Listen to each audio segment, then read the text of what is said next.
Guys, ಕೆಲವರಿಗೆಲ್ಲ misconception ಇದೆ. ಏನಂದ್ರೆ ತಿರುಪತಿ ದರ್ಶನಕ್ಕೆ 18ರಿಂದ 20 ಗಂಟೆ ಬೇಕಾಗತ್ತೆ ಅಂತ. ನಾನೇ ನನ್ನ ಫ್ರೆಂಡ್ಸ್ ಕೆಲವರಿಗೆ ತಿರುಪತಿಗೆ ಹೋಗ್ತಿದ್ದೀನಿ ಅಂದಾಗ ಸೋಮವಾರ ರಜೆ ಹಾಕಕ್ ರೆಡಿ ಆಗಿರು, ನೀವು ಅನ್ಕೊಂಡಷ್ಟು ಸುಲಭ ಇಲ್ಲ ದರ್ಶನ ಅಂತ ಹೇಳಿದ್ರು. ಆದ್ರೆ ಇವರಿಗೆಲ್ಲ ಗೊತ್ತಿಲ್ದಿರೋ ಒಂದು ವಿಷಯ ಅಂದ್ರೆ ಇಲ್ಲಿ SSD ಟೋಕನ್ಸ್ ಅಂತ ಕೊಡ್ತಾರೆ, ಅಂದ್ರೆ ಸ್ಲಾಟೆಡ್ ಸರ್ವರ್ ದರ್ಶನ ಅಂತ. ಈ ಟೋಕನ್ಸ್ ಅಲ್ಲಿ ನಿಮಗೆ ಸ್ಲಾಟ್ ಕೊಟ್ಟಿರ್ತಾರೆ, ಕೆಲವರಿಗೆ 3 ಗಂಟೆಯಿಂದ ಬೆಳಿಗ್ಗೆ 3 ಗಂಟೆ, ಕೆಲವರಿಗೆ 7 ಗಂಟೆ, ಈ ತರ.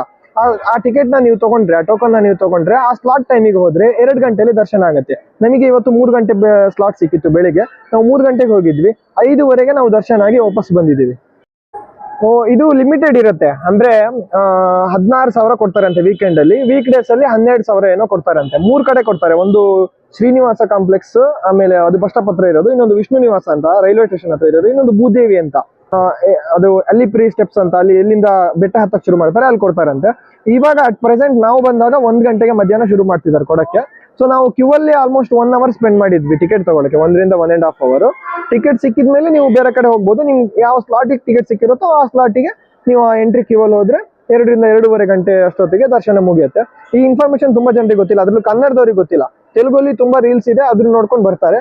ಸೊ ಕನ್ನಡದವ್ರು ಯಾರಾದ್ರೂ ತಿರುಪತಿಗೆ ಬರ್ತಾ ಇದ್ರೆ ಅವರಿಗೆ ಈ ಲಿಸ್ಟ್ ನ ಶೇರ್ ಮಾಡಿ, ನೀವೇ ನೆಕ್ಸ್ಟ್ ಬರೋರಿದ್ರೆ ಈ ಲಿಸ್ಟ್ ನ ಸೇವ್ ಮಾಡ್ಕೊಳ್ಳಿ, ನಿಮಗೆ ಮುಂದೆ ಯೂಸ್ ಆಗುತ್ತೆ.